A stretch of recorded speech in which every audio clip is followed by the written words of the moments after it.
Hi, Steve Gordon here, your friendly neighborhood Redondo Beach carpet repair expert. And if you've been searching the internet in hopes of finding a solution to a carpet repair problem you're having, if you need your carpet fixed for whatever reason, you've come to the right place.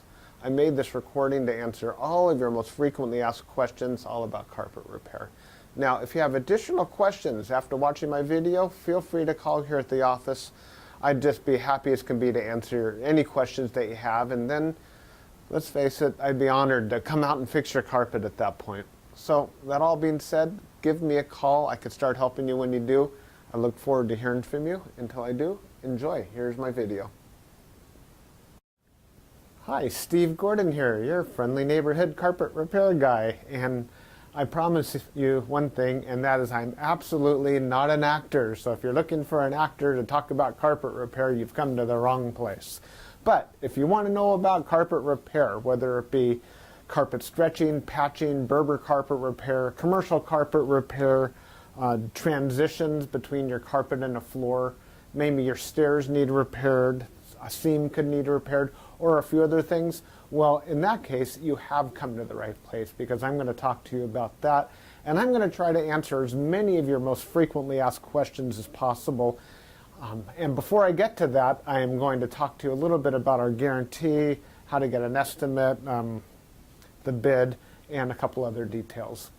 So, I hope you enjoy my recording, and please be patient with me because I don't have a script. I've got a dozen notes here to go off of, and it's just going to be right off the top of my head, and I'll try to really just answer all the questions I can ahead of time so that you have a little bit of education when you call us, and I certainly hope you do. So first, I'd like to talk about the guarantee. When you call us, you're going to get a 100% unlimited unconditional lifetime labor guarantee. And what I mean by that is that either you or your carpet or both are going to be completely, absolutely, and thoroughly worn out before you ever have to pay to have that carpet fixed again. So again, 100% unlimited unconditional lifetime labor guarantee, that's forever. How you get your estimate in the first place is after you watch this recording, give us a call here at the office, and we're going to give you something like a phone guesstimate. We'll give you an idea of what you might expect to pay. We might tell you something like between $150 and $300, or we might say between $200 and $400, or something like that. We're not going to know exactly, or even not even all that close, how much it's going to cost to have us fix your carpet for you. So if you feel like we're in the right sort of price range, then we're going to schedule an appointment to come on out and actually give you an absolutely free, no obligation bid. At that point, if you feel the bid is fair, and I'm sure you will because it's our business model to give you a fair price so that we could do the job right then and there all in one trip. We would really love to just do it in one trip. Now, I understand that sometimes you need to get a bid on one trip and then come back at a different time, have us come back at a different time to actually do the work.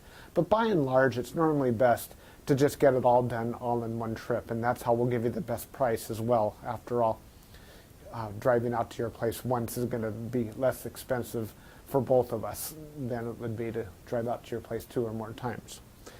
Now, another thing about the absolutely free, no obligation bid is at that point we're going to actually have an opportunity to see the work. We're going to see exactly what needs to be done because you see, when you call us on the phone, even though you think you've explained the situation thoroughly, it's very likely that either myself or one of my assistants here that helps me answer the phone won't really understand exactly what we're dealing with until we actually see it. And so that's why we really do want to come out and give you a bid in person. And by the way, if you don't like the bid, if you don't think it's fair, we're going to walk away absolutely empty-handed, and that makes us sad. So sad, because we want to be out there, we want to fix your problem and put a check in our pocket and go off to the next one. After all, this is what we do for a living. This is how we feed our families. Speaking about money, please don't pay cash. We would really prefer that you pay with a check made out to Creative Carpet Repair, or use a credit card. You can call in the office with a credit card. So cash, it's against the agreement I've made with all my contractors. Now, If you work with me directly, if I'm the actual contractor that shows up to your house and you want to pay me cash, I'm happy to take it. But for any other contractor throughout my entire company, please don't pay cash. Now, I want to talk a little bit about the carpet repairs. I've got a little bit of housekeeping out of the way. Let's talk about carpet stretching. Most people wonder why their carpet is all rippled up. So if you look out at your carpet and you see more waves than the ocean, or it's more rippled up than you can believe, and there's peaks and valleys in your carpet and you're getting seasick just looking at it, or if it's a trip hazard, there's a real good chance that your carpet was never stretched in tight enough to begin with. You see, whoever stretched your carpet the first time around more than likely didn't use a power stretcher. Now what a power stretcher is a pole that it butts up against one wall on one side of the room, and this pole runs all the way across the room to a head that's on the other side. And when we push down on this handle, the carpet gets stretched, and it gets stretched so tight that we have no doubt at all that we're going to be able to live up to that unlimited, unconditional lifetime waiver guarantee. That carpet will never ripple up again. You have my absolute word of honor on that. And if I'm wrong, we'll do it again for no charge at all. When we stretch carpet in a room, it's always best to have the room completely empty. We can empty the furniture out of the room for you if that's what you need, but more often than not, the customer will want to get as much as possible out of the way. Now, don't strain yourself. Don't go moving a giant king-size bed or a dresser that weighs, more than 10 elephants. That's not cool. We have special tools. We have these sliders that we can put underneath the legs of the furniture. So even if your dresser weighs a couple hundred pounds and is harder than heck to move, we get those sliders underneath there and we can move that stuff around if that's what we need to do. So don't strain yourself moving the furniture. Also, if you have a king-size bed and it's just completely unreasonable for whatever reason to move that bed, quite often we could stretch the carpet in that room without moving the bed. It's a lot more work. Those poles that I spoke about, they go actually underneath the bed, so we stretch the carpet right underneath the bed to the other wall. And it's a lot harder. It takes us a lot more time and effort, but it can be done. So that's a little bit about carpet stretching. We use a power stretcher. We don't just kick it in with our little Susie Homemaker little knee kicker, and it leaves a little bit of extra carpet at the end. We cut off that excess, and you'll see how much carpet we cut off when we're done. We throw it in a bag, and we tuck in the carpet along the edge, and boy, life is good. It looks so much better. One thing that you might be aware of when we finish, though, is if you had large ripples, the carpet could be soiled along the top ridge of those ripples more than at the valleys, and that makes sense. Where you're walking, that's where it's going to get more dirt. So after you stretch the carpet is a real good time to have the carpet cleaned. Also, the carpet's out of the room, and the furniture is out of the room, and it's just a great time to clean the carpet. It looks a lot better at that point. Mind you, like I said, this is unscripted, so I'm just going to talk to you about carpet repair. Now let's talk about Berber carpet repair for a minute. Berber carpet repair has rows. Well, Berber carpet has rows. And actually the word Berber carpet, or the name Berber, it isn't exactly accurate. Berber carpet actually comes from a place out in the Middle East, country or countryside, where the area is called Berber. The Berber people or something like that. Anyhow, it's a very expensive rug, Berber rug. That's the actual meaning of the word Berber rug. The Berber carpets that we find today are very similar. There's loops and there's rows, and if you pull on one of those loops, or rows becomes unglued somehow, it can make a run, what we call a Berber run. So when you pull on that thread, it's like it's unzipping right in front of you. It's like, oh my gosh, what has happened? I've got this zipper run going all the way across the room. Now your higher end Berber carpet, that doesn't likely happen. It almost never does. But the lower end, middle of the road and lower end Berber carpet runs all the time. So when we fix a Berber carpet, what we're going to want to do is take out the bad area and patch a new piece in there. Sometimes we could actually weave a little bit of some new loops right into the place where that carpet is come unfurled. But more than likely, we're going to want to put in a Berber patch in that area. One reason that Berber comes apart at the seams is because the carpet was never sealed at the seams well enough to begin with. Your carpet installer that originally installed that carpet was supposed to use a latex sealer or even a glue gun or something to seal the edges of the carpet. Now, if they don't seal the edges of the carpet, that's one reason that Berber carpet is going to unfurl like crazy. So when we put in a patch or fix a Berber carpet, that area gets sealed. Now, we give the unlimited, unconditional lifetime waiver guarantee on Berber carpet as well.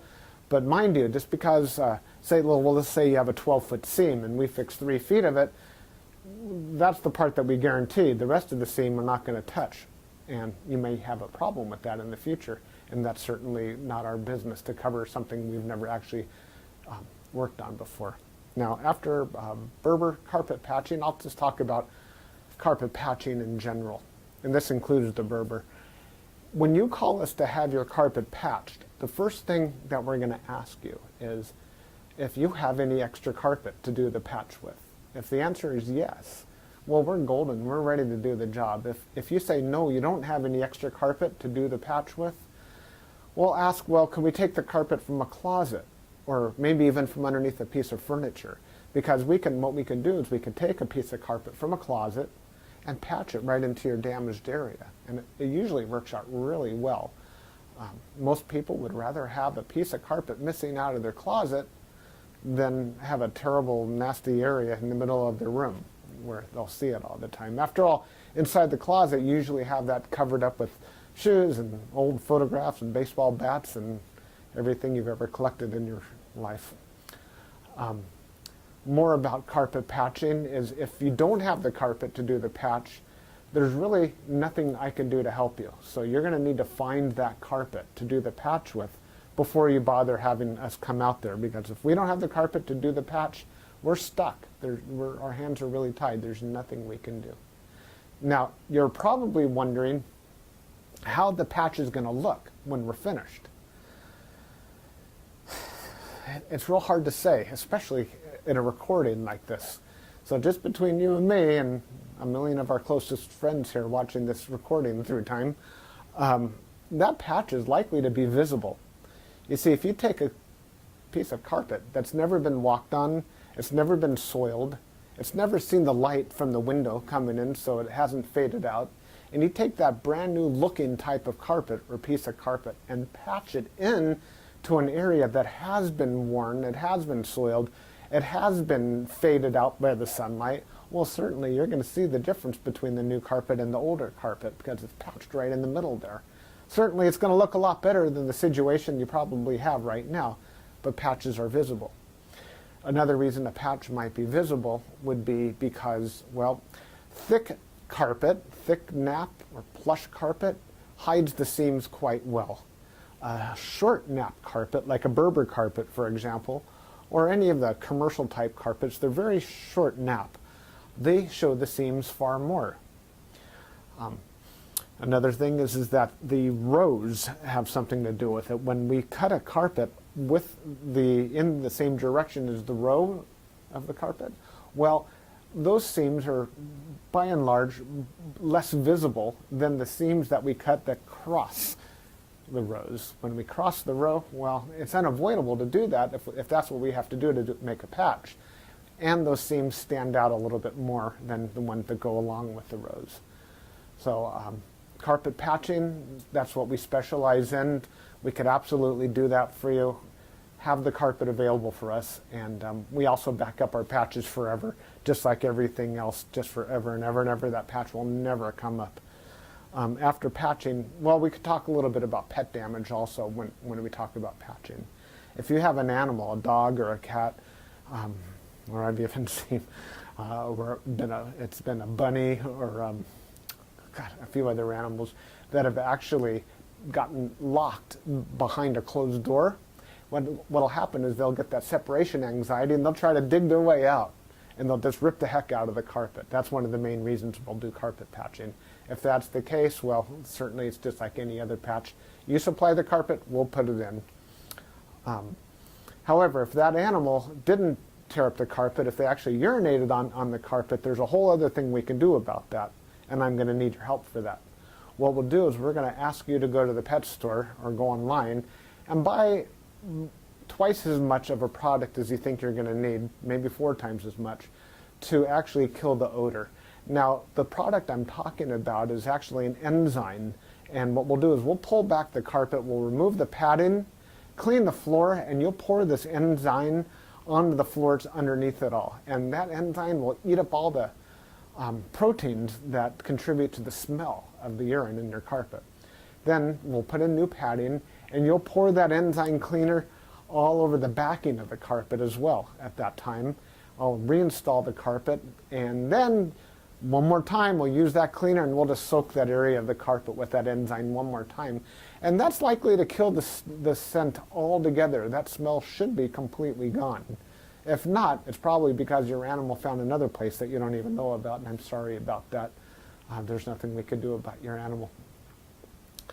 Now that we've spoken about pet damage, I like to talk about carpet to floor transitions.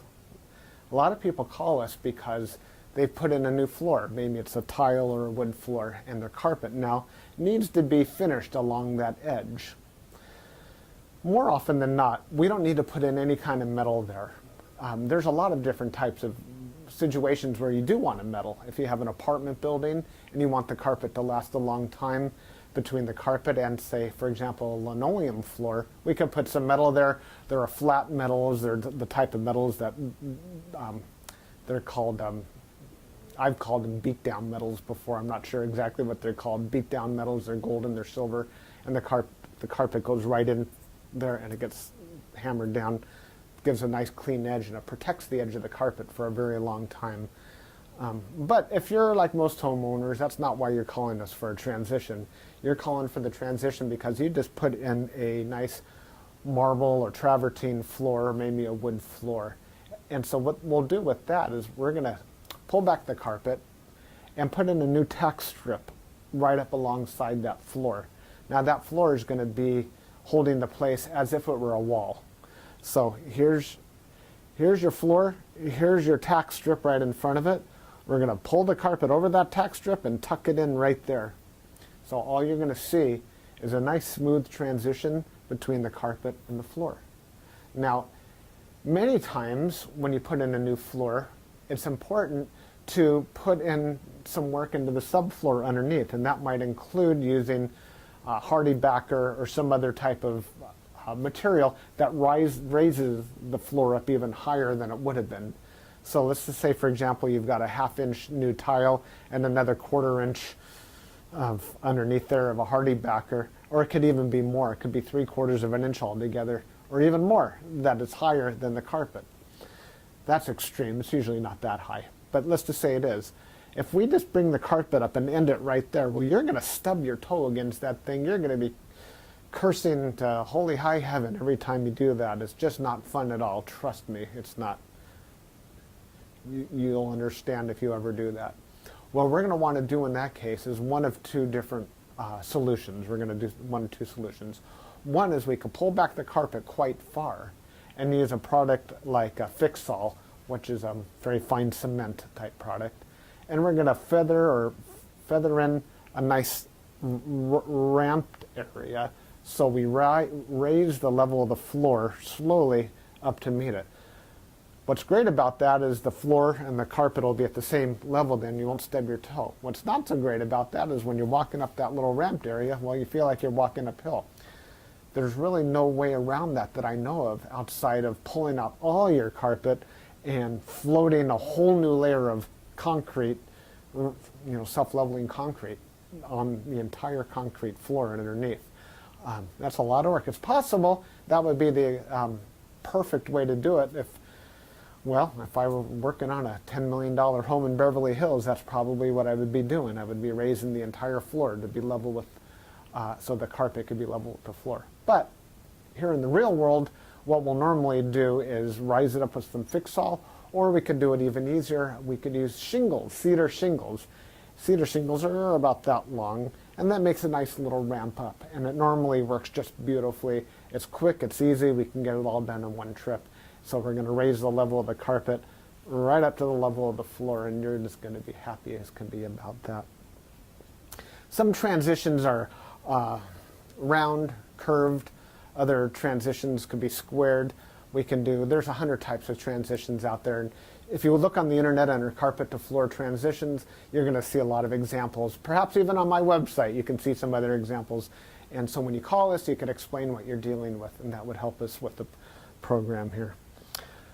Stairs. So, do you have a problem with the carpet on your stairs? I did a job like this just today, where the cat had actually torn away the corners of almost every stair all the way up the stairway. The lady was not happy about this. My solution to this was that, well, first of all, I asked her, do you have any extra carpet? And the answer was yes. You can take the carpet out of a closet. And I told her, well, you're going to have carpet missing out of a closet. And she said, well, that's fine. You can put this carpet in the closet. So she had something that didn't match at all. And she didn't mind because, well, she just didn't care that the carpet in the closet didn't match halfway through. So I took the carpet out of the closet, and the first thing I did is I completely replaced the first two stairs, because after all, the first stair or two wears out faster than everything else anyhow, and those first two stairs were pretty trashed. Instead of just fixing the little corners, just replace the entire stair if you can. It'll make a world of difference to have something new there. With all the rest of the stairs, I just did these little bitty patches all the way up one side and all the way down the other, and it was just beautiful. I think it gave her probably another 10 years of life to her carpet to fix those stairs. Another thing you could do with stairs, what some of my customers have done, and I love this idea, is replace the entire stairway by, well, let me back up a little bit. Let's just say you have a 3 or 4 bedroom house, and it's the same carpet throughout the entire house, and your stairway is pretty much in the middle of it all. And if you replace the carpet on your stairs, well, it's going to be a slightly different color than the rest of your carpet, and that's going to look low class, and we don't like that, do we? No, we don't. What I would suggest in that case is that we take the smallest room in the house, maybe a small bedroom or nursery, and pull the carpet out completely from the smallest room in the house and buy new carpet for that room. Then we have maybe a 12 by 12 piece of carpet, and we can replace the entire stairway with that carpet. That way it matches the entire rest of the house except for that one room. That'll easily save you $4,000, $5,000, $6,000, $7,000 right there. And it's a lot less work too. So I like that idea. You get a whole new stairway. A lot of people, you walk in the front door and there's the stairway right there. If the stairs look bad, it's hard to recover from that first impression. So take my word for it. That's a really great way of going. Now stairs. Commercial carpet repair. If you have commercial carpet and that needs to be repaired, it either has ripples and waves or it needs a patch. If it's rippled, it might need to be stretched. We've already talked about carpet stretching. On the other hand, it might have a different issue. It could be your commercial carpet was glued down to concrete to begin with. If that's the case, what we do is we actually take a knife and we just cut right down the middle of those ripples, cut right down those bubbles, and we will re-glue the carpet right underneath there and smush it all down, and believe it or not, those bubbles are going to be completely gone. They might be completely invisible when we're finished. You won't even see where we cut it, because where we cut it is exactly where we put it back together. The carpet will be nice and tacky before we push it back down. It's a great solution. But if the carpet needs to be stretched, well, we have to get the power stretcher out, and we'll fix it up that way. Now, if your carpet in your commercial building, say you have an office, is because, let's just say that you removed a wall between two rooms. If that's the case, you may have a strip of carpet that's missing. It's always a great idea to just get a completely different color. So if you have blue commercial carpet, go get a piece of red or black. Just something completely different, because a patch going all the way down through the middle of the room that's just a little bit off, it looks low class again. But if we put a strip of red down the room, or burgundy or black, people walk in and they go, oh yeah, these people have got some class. They got a decorative idea. So that's just my opinion. Use a completely different color if it's something goes all the way across the room. Now if it's just a patch, a small patch for whatever reason, and you have a little extra carpet, we can always patch it in with whatever you have. Seam repair. Good news and bad news. The good news about seam repair is that we can make your carpet so the seam doesn't keep getting worse. The bad news is that if it looks bad now, it's probably not going to ever look good again, regardless of what we do to it. Seams have to be done properly the first time. You see, when we seam a carpet together before it's installed, we'll use a straight edge and we'll cut down both sides of the carpet, and then we're going to seal the carpet on both edges, and then we're going to seam it together, and it'll be perfect. When it's completely cooled down, then we stretch it in. If we go back and try to open up the seam and cut that carpet off and try to bring it together, the chances of it ever looking better are right around 0. So I'm sorry to tell you that your seam repair, we can make it possibly look a little bit better. We can make it stop getting worse. We can make it not be a trip hazard any longer. But don't have your expectations too high when it comes to seam repair. The last thing I want to talk about is flood damage. Now, if you're watching this right now and you've got a flooded out carpet, you are in a world of hurt, and I'm sorry. The first thing I would do if I were you is probably have about 3 fingers of scotch. And then I would go ahead and get an extractor, like a hot water extractor. You can rent them at the just about any rental yard, and just start extracting all the water. Pull back the carpet, get rid of all the padding that's underneath your carpet. Rent a couple of blowers, or as many blowers as you need, and these things, they kind of look like a snail. As a matter of fact, that's their nickname in the field. We call them a snail. And they're shaped like that, and boy do they ever blow. And you can blow dry the whole underneath of your carpet. Set it up and get the carpet completely dry. At that stage, that's when you call us, and we can supply new padding, put a new pad, reinstall your carpet, clean the carpet for you if you're in an area that we do carpet cleaning, and life is good. You can put your furniture back and you'll be happy again. You don't have to do it yourself. If you want to call a company, even ours, depending on your area, can do that extraction for you as well. Now, if it's really flooded, I mean, seriously, like you're ankle deep in water, don't even bother. It's beyond almost everybody's ability. That means that your baseboards are all going to be all wet. A professional company will come in, remove your baseboards, and we don't do that ourselves. They'll remove your baseboards, they'll drill holes in the wall, attach blowers to your walls, and blow dry the entire area, inside the walls and out, the carpet, the floor, the whole shebang. And then we can come in and put the carpet back down at that point. So I hope that I've answered your questions. If you have any additional questions, now that you've heard me talk for the last I don't know how long, feel free to call me here at the office. I would be just tickled pink to hear from you. If I'm not here, one of my assistants, whoever answers the phone, will be well trained and will be able to answer any questions that you have about carpet repair. And then at that point, we'll be absolutely positively honored if you would have us just come on out to your place and fix your carpet for you. And that's all I have to say. Again, I'm Steve Gordon, and I promised I wasn't an actor, and by now you believe it. I'm a carpet repair guy, and I'll be looking forward to hearing from you, so please call me. Thanks. Bye-bye.